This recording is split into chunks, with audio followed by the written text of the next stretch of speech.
How to set your goals for success with these 3 simple questions.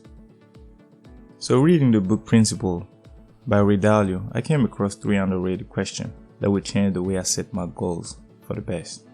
In a world that's becoming more and more complex, it's easy to overlook the simple things that make the big difference.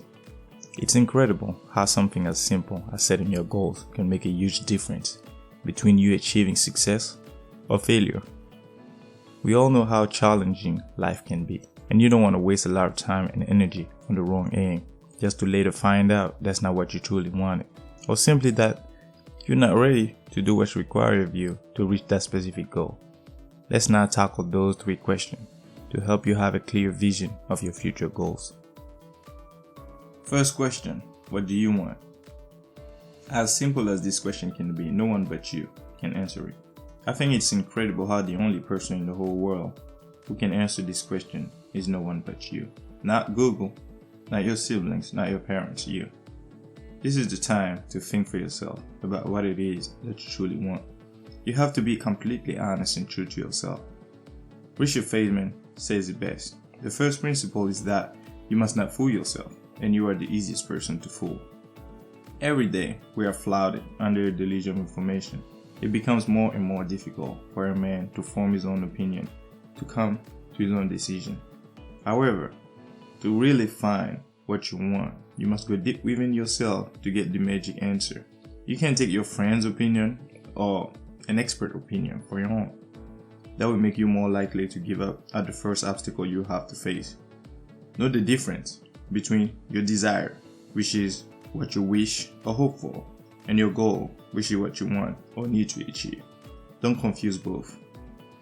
The first will often prevent you from reaching your goals. For example, your goal might be to become a bodybuilder, while your desire is to eat good tasting but unhealthy food. Write down your goals. Be as clear and concise when it comes to your goal. The more you know about what you want, the faster you will get it. And once you define what you want in life, it's time for you to find out the truth. The second question would be to ask yourself, what is true? What is true about yourself? What is true about your environment? You can't escape the truth. You can't escape reality. So better face it like a champion. You want to focus on what is true and what is real.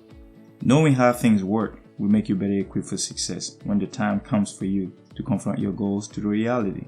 You need to be real about yourself. Again, nobody knows you better than yourself. You have to be real about your strength, but more importantly, your weaknesses, the sacrifices you are ready to make, and anything that can help you or prevent you from achieving your goals. You should also think about the problems you have to face, but also the opportunities that your environment may present.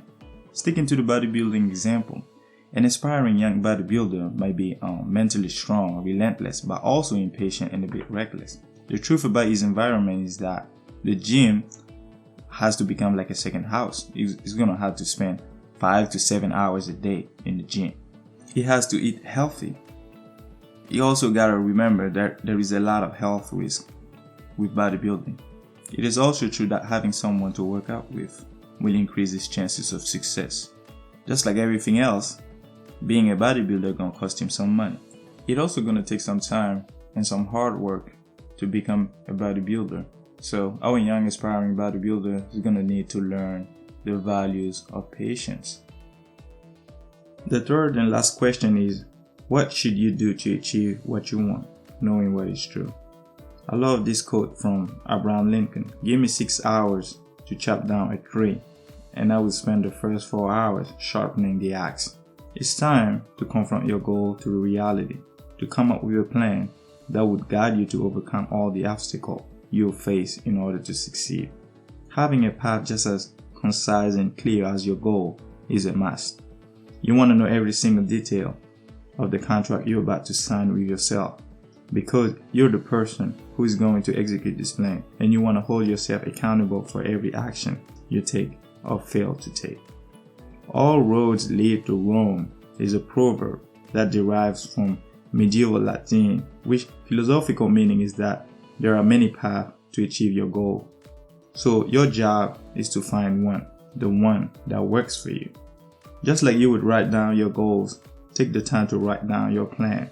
There is a science behind writing things down, especially when it comes down to your plan. Doing this will help you clarify your plan, push you to be more detailed about the task you need to do, when you need to do it, and how long it should take you. Don't use the plan as an excuse not to start. It doesn't take a lot of time to design a good plan, and the purpose of your plan is to get you to achieve your goal. Remember, you can be the greatest planner in the world, but someone who doesn't execute this plan goes nowhere. Thanks for watching.